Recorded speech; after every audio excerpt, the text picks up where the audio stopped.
Assalamualaikum warahmatullahi wabarakatuh. Sebelumnya, perkenalkan, nama saya Muhammad Poljan dari kelas Ilkom C malam semester 3 dengan NIM 2470201041. Indonesia kembali berduka. Banjir bandang yang melanda beberapa wilayah di Sumatera bukan hanya menjadi tragedi nasional, tapi juga menjadi perhatian dunia. Di tengah musibah muncul tersebut fenomena menarik di ruang publik digital, yakni aksi penggalangan dana yang dilakukan oleh influencer Bung Peri Irwandi, yang berhasil mengumpulkan dana sebesar 10 miliar rupiah dalam waktu kurang dari satu hari.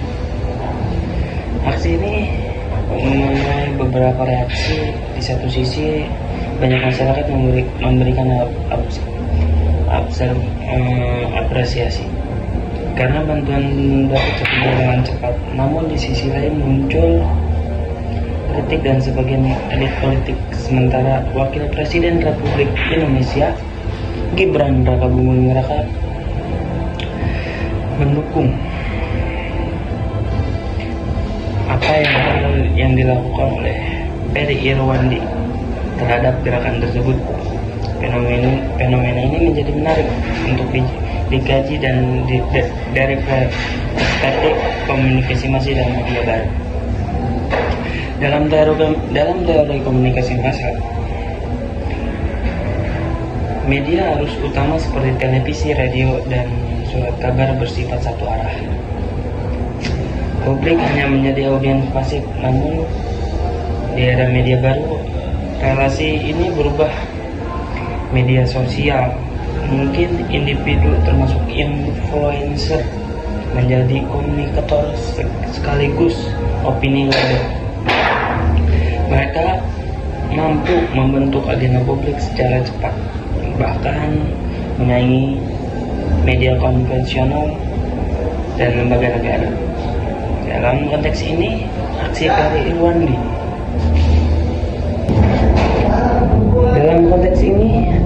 Peri Irwandi menunjukkan bagaimana media baru mampu mempercepat mobilisasi sosial. Kepercayaan publik terhadap figur personal di media sosial seringkali lebih tinggi dibandingkan institusi formal. Hal ini sejalan dengan konsep pra-social interaction, di mana audiens mereka dekat secara emosional dengan figur publik di media digital. Lalu muncul pertanyaan penting, apakah penggalangan dana bencana ini bukan ajang personal banding? Menurut saya, personal banding dalam media baru adalah suatu yang tidak bisa dihindari, namun tidak selalu bersifat negatif.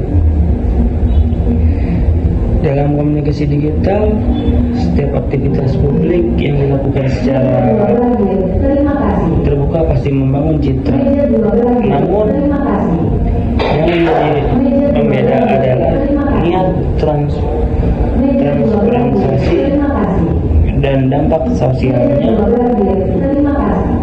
Jika penggalangan dana dilakukan secara transparan, akuntabel, dan benar-benar memberikan manfaat bagi korban-korban bencana, maka eksposur yang dimunculkan bisa dikatakan berjalan secara alamiah, bukan manipulatif. Personal branding dalam konteks ini justru menjadi byproduct dari aksi kemanusiaan, bukan tujuan utama.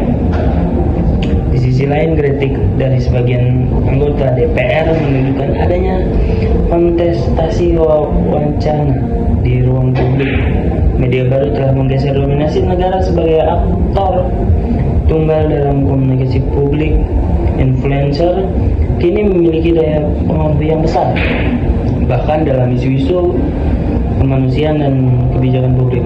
Hal ini seringkali dianggap mengancam otoritas formal.